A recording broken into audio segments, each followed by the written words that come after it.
Welcome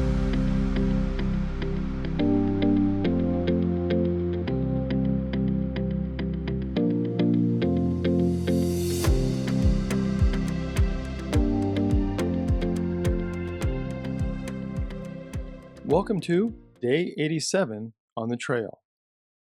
We have 4 readings for today from Ephesians chapter 2 verse 1 through chapter 3 verse 21, Leviticus 23, the 85th Psalm, and Tobit chapter 11 verses 1 through 18. In Leviticus 23, we find an outline of the major Jewish festivals. Now for today, I would like to talk about one of their festivals, the Festival of Booths, found in Leviticus 23 verses 33 through 36. This festival is also known as the Feast of Tabernacles, the Feast of Ingathering, or Sukkot, which is the plural of the Hebrew word for booth, sukkah. Sukkot occurs on the 15th day of the month of Tishri, which is celebrated beginning on the 5th day after Yom Kippur. In our modern calendar, this would occur in early to late October. Now during Sukkot, Jews are instructed to construct a temporary structure in which to eat their meals, sleep, and entertain guests, called ushpizin. These temporary structures recall the huts or tents in which the ancient Israelites lived during their 40 years of wandering in the Sinai desert.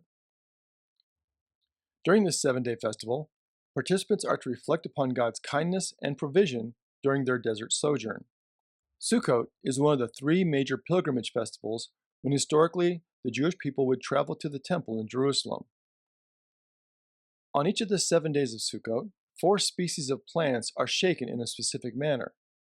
These species are the lulav, a ripe, green, closed frond from the date palm tree, hadas, which is from the leaves of the myrtle tree, arava, branches with leaves from the willow tree, and the etrog, the fruit of a citron tree.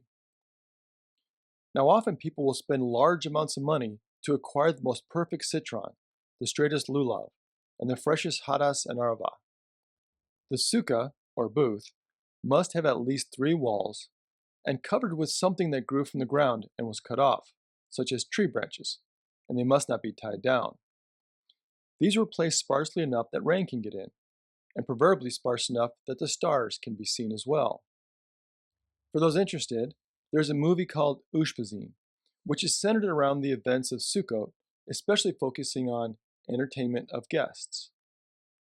As we explore Ephesians 2 today, I encourage you to recall our discussion of the Pauline circle and the relationship between grace, faith, and our works of love.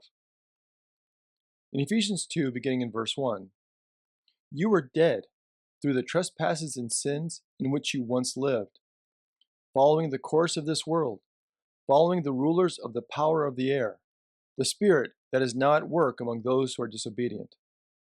All of us once lived among them in the passions of our flesh, following the desires of flesh and senses, and we were by nature children of wrath, like everyone else." Listening to that paragraph, 1 or 2 questions might have popped into your mind. Who is this ruler of the power of the air? What is the course of the world? But first, there is a far more basic point that Paul is making. In verse 1, he says, "You were dead." You and I were dead. And last I checked, there is not a lot we can do to improve our situation once we are dead. There are no second chances. But that is where Paul's story in Ephesians starts. And that is the main point I think we too often forget. You and I were dead. We were all in the same boat, and we were the ones who sank the boat. We are the ones who chose to follow the course of this world. And then Paul says in verse 4, "But God, who is rich in mercy." Before you read another word, before we ask a single question about what Paul says next, we really have to start here. You and I were dead, but God. You and I were helpless, but God. There was nothing we could do to change our situation, but God. We had no hope, but God. There is no sense in reading another word unless we stop right here and remember that there is nothing we could do, but God, who is rich in mercy, out of the great love with which He loved us, even when we were dead through our trespasses, made us alive together with Christ. By grace you have been saved, and raised us up with him, and seated us with him in the heavenly places in Christ Jesus, so that in ages to come he might show the immeasurable riches of his grace in kindness toward us in Christ Jesus. So here's the bottom line. We were dead, but God gave us life. We were completely helpless, but God's love initiated the rescue effort. And Paul calls this grace. And this is one of the major points in this part of his letter.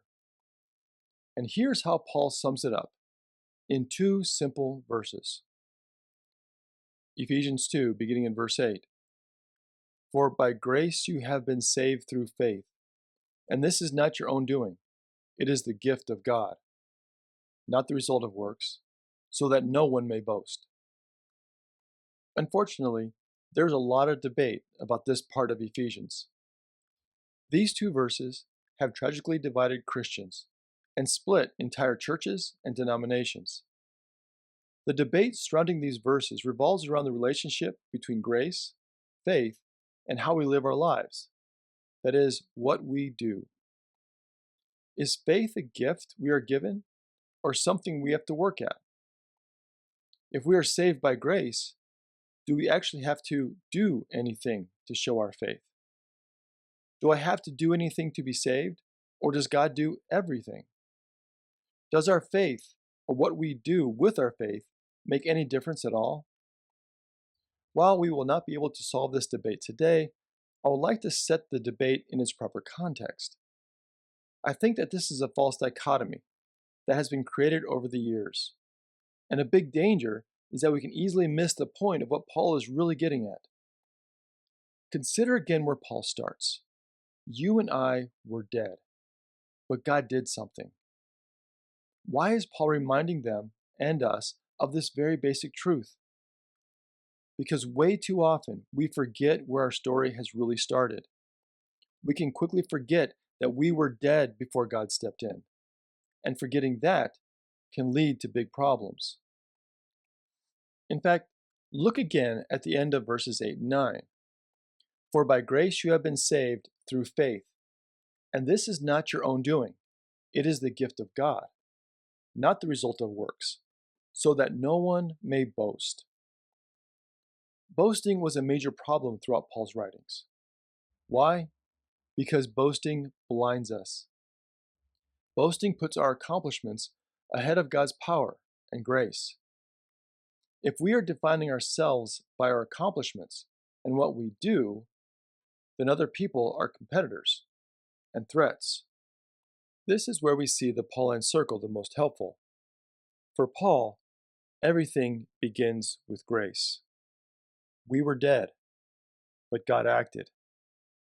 That grace leads to faith, and that faith leads to what we do. The opposite leads to boasting. When we start with what we do to show our faith to earn grace. Instead, we are to remember that we were dead, but God acted. God chose us. God chose to send Jesus to us. God chose to save his people. Everything begins here with grace. Thank you for joining us today. Until next time, stay on the trail.